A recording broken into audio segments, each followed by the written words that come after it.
My name is Mike, and I live in Sunset Ridge, a subdivision so aggressively neutral it looks like God hit the desaturate button. The houses are all sandstone taupe or ecru whisper. The lawns are a monotonous, chemically enforced green sea. It's peaceful in a Stepford Wives kind of way. The peace is enforced by the Sunset Ridge HOA, a governing body whose rulebook is thicker than the U.S. Constitution and, in their eyes, holds far more weight. At its helm is Brenda, a woman whose entire personality is a pair of oversized sunglasses and a clipboard she wields like a scepter. I'm a pretty live and let live guy. I keep my grass at the mandated 2.5 inches. My trash cans are never visible from the street except on sanctioned collection days. I was, in HOA terms, a model citizen. Until the gnomes. My daughter, visiting from college, gave me a garden gnome. Not just any gnome. This was Norman the Liberty Gnome. A little ceramic fellow with a Revolutionary War outfit, a tricorn hat, and a tiny musket. He was glorious. I placed him discreetly by a azalea bush, a tiny pop of personality in a beige world. The violation notice arrived 3 days later. It was printed on crisp, official HOA letterhead. Notice of violation. Case #SR 7342. Dear resident, it has come to our attention that your property is in violation of Sunset Ridge covenants, conditions, and restrictions, CC&R, Section 14, Paragraph 8. Exterior ornamentation, statuary, and lawn fixtures must be of a natural, non-figurative design and are subject to prior architectural committee approval. The unapproved, figurative gnome statue must be removed immediately. A fine of $25 will be assessed for each day the violation remains. Sincerely, the Sunset Ridge HOA Board. Brenda Whitlock, President. I laughed. I actually laughed out loud on my doorstep. Non-figurative design? What were they expecting? A tastefully arranged rock? I called the HOA office. Brenda answered, her voice a syrupy sweet mask over pure titanium. Mike. Yes, I saw the notice. It's just so garish. It disrupts the community's aesthetic harmony. Brenda, it's 6 inches tall. It's behind a bush. Rules are rules, Mike. We can't make exceptions. It sets a precedent. Next thing you know, the Johnsons will want a pink flamingo, and it's a slippery slope into anarchy. Remove it by tomorrow, please. She hung up. The sheer audacity. A slippery slope to anarchy. Over a garden gnome. I brought Norman inside. I wasn't going to die on that hill. But little did I know, Brenda had just declared war, and the first battle was over before I even knew I was in a fight. My dad, Frank, lives with me. He's 82, a Vietnam veteran, a man of few words and immense dignity. Every year on Veterans Day he does the same thing. He gets up, painstakingly presses his old army dress uniform, the one he barely fit into anymore but kept pristine, and he puts it on. The medals, the ribbons, the patches. Takes him an hour. Then he goes to the VFW hall for the day, comes home and has a quiet drink. It's his ritual, his way of remembering the friends who didn't come home. This past Veterans Day was no different. He was sitting on the porch swing around 4 p.m., still in his uniform, just watching the world go by. He'd taken his hat off, and it was sitting on the swing beside him. He looked tired but proud, peaceful. I saw Brenda before he did. She was power walking with her neighbor, Carol, and they slowed to a stop in front of our walkway. She wasn't smiling. Afternoon, Frank, she said, her voice dripping with faux concern. My dad just nodded. Brenda, that's quite the outfit, she continued. Is it costume day at the senior center? My dad's jaw tightened almost imperceptibly. It's Veterans Day, he said, his voice low and steady. Oh, of course. Thank you for your service, she said, the phrase sounding as automatic and empty as a recorded message. But I'm afraid I'm going to have to ask you to change. I stepped out onto the porch. Excuse me? Brenda turned her clipboard-assisted gaze to me. Mike, CC&R, Section 9, Paragraph 2. Residents and their guests shall not wear clothing or costumes that are overly theatrical, attention-grabbing, or otherwise disruptive to the community's tranquil character. A full military uniform with all that. She gestured vaguely at his chest full of medals. Is certainly attention-grabbing. I was speechless. My blood went from warm to boiling in half a second. My dad, however, just looked at her. He looked at her for a long, quiet moment.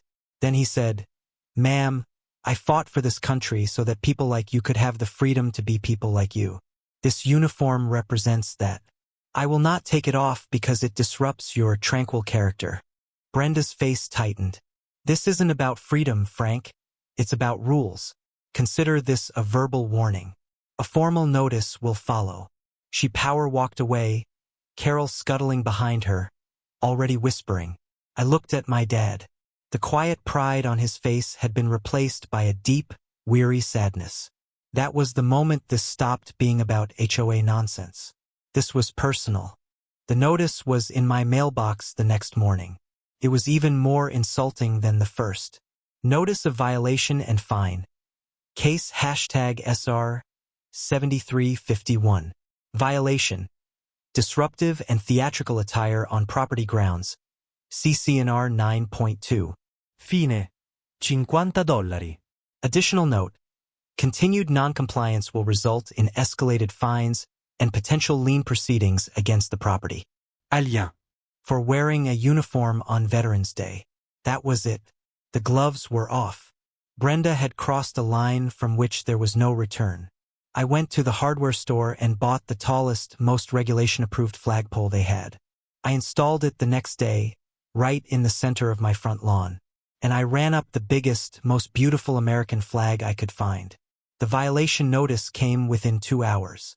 Notice of violation and fine. Case #SR 7358. Violation, unapproved permanent extérieur fixture, flagpole.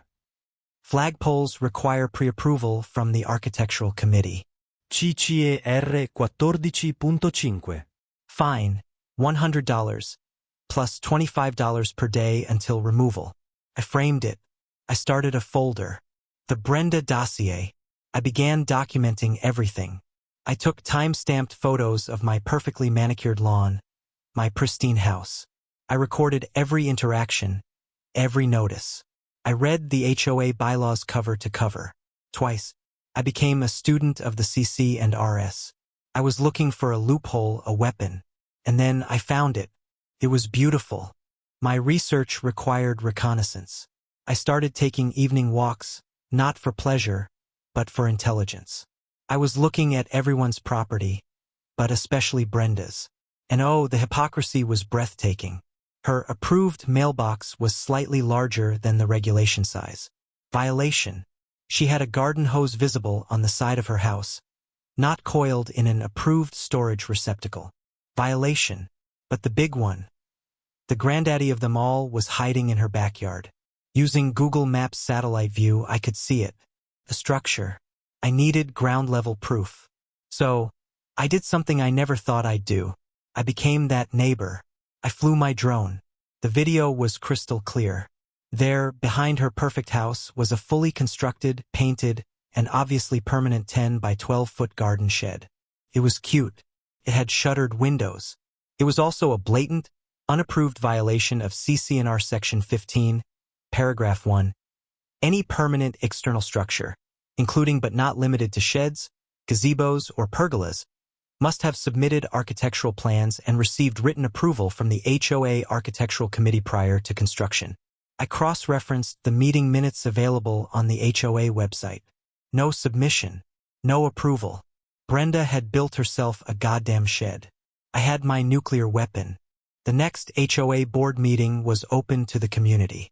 It was held in the sterile community clubhouse. I arrived early, my Brenda dossier tucked under my arm. The room was filled with the usual suspects. Board retirees and a few anxious-looking new homeowners. Brenda called the meeting to order, her gavel tapping with smug authority. She went through the minutes, the budget report for the pool cleaning service. It was soul-crushingly dull. Then came the open forum. Does anyone have any new business to bring before the board? Brenda asked, already looking like she wanted to be anywhere else. I stood up. Ido, Brenda. She sighed. Mike, Let me guess, this is about the flagpole fines. The rules are very clear. This isn't about the flagpole, I said calmly. This is about a consistent and willful pattern of rule-breaking by a certain individual in this community. An individual who enforces the rules on others but considers themselves above them. The room went quiet. You could hear a pin drop. Brenda's eyes narrowed. What are you talking about? I'm talking about CC&R violations at 1242 Sunset Drive. I paused for effect. That's your house, Brenda. She scoffed. That's absurd. My property is in perfect compliance. Is it? I asked, opening my folder. I held up a printed photo of her mailbox next to a measuring tape. Mailbox exceeds regulation size by 1.5 inches. CCR 12.4. I held up another. Unstered garden hose. CCR 11.7. She was bright red. This is petty nonsense. I'll have you. And then, I said, my voice cutting through her sputtering. There's the matter of the unapproved permanent external structure, the shed. The gasp in the room was audible. Brenda's face went from red to sheet white. I have the satellite imagery, I continued, pulling out more prints. And I have the drone footage from yesterday. The shed is clearly there. I've reviewed all public architectural committee approvals for the last 5 years. Nothing was ever submitted for 1242 Sunset Drive. You broke a major rule, Brenda. You didn't even ask yourself for permission. The room erupted. People were shouting. Is that true, Brenda? You fined me $200 for my kid's playhouse. I had to tear down my pergola. Brenda was trying to regain control, banging her gavel, but it was useless. The mob was turned. I had exposed the queen, and she had no clothes. In the chaos of the meeting, I just sat down, my point made. The board, flustered and panicked, abruptly adjourned the meeting. The next day, my doorbell rang. I expected it to be Brenda, maybe with a cease and desist from some lawyer she'd found. It wasn't Brenda. Standing on my porch were 3 of the biggest, most squared-away men I have ever seen. They were in civilian clothes, but they screamed military. High and tight haircuts, ramrod posture, eyes that missed nothing. The one in front, a guy with a graying flat top and a grip that could crush coal into diamond, spoke. Mr. Evans? I'm Colonel James McCready. This is Sergeant Major Miller and Master Sergeant Cruz. We served with your father. Frank told us what happened. My dad walked out onto the porch behind me. A slow smile spread across his face. Jimmy, took you long enough. Turns out, my dad didn't just serve. He was a legendary command sergeant major, and these were some of his boys, as he called them. They'd all retired and now ran a successful private security firm together.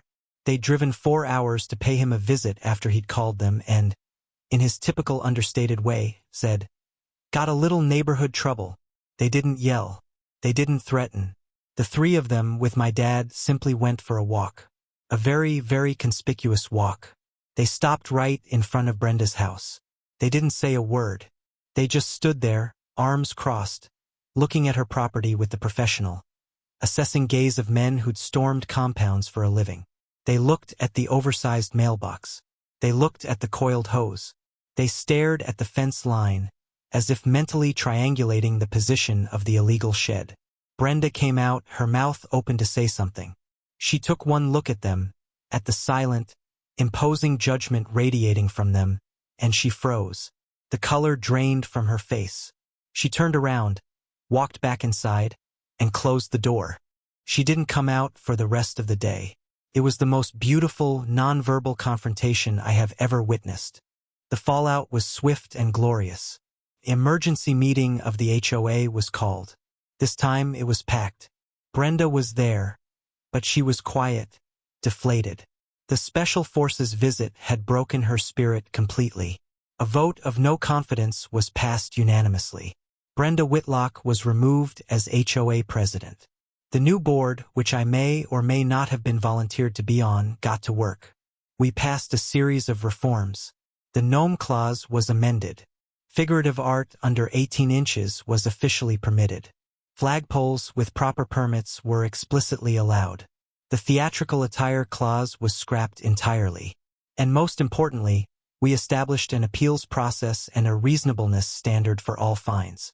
My dad's uniform now hangs in a shadow box in our living room, right next to the framed, official HOA apology letter we received, rescinding all fines related to Veterans Day. Norman the Liberty Gnome is back outside, right by the azalea bush.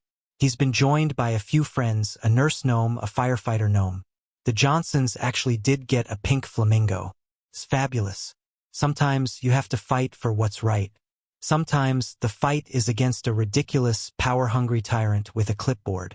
And sometimes all it takes is a little research, a public shaming, and the silent, terrifying support of a few highly trained friends. The moral of the story?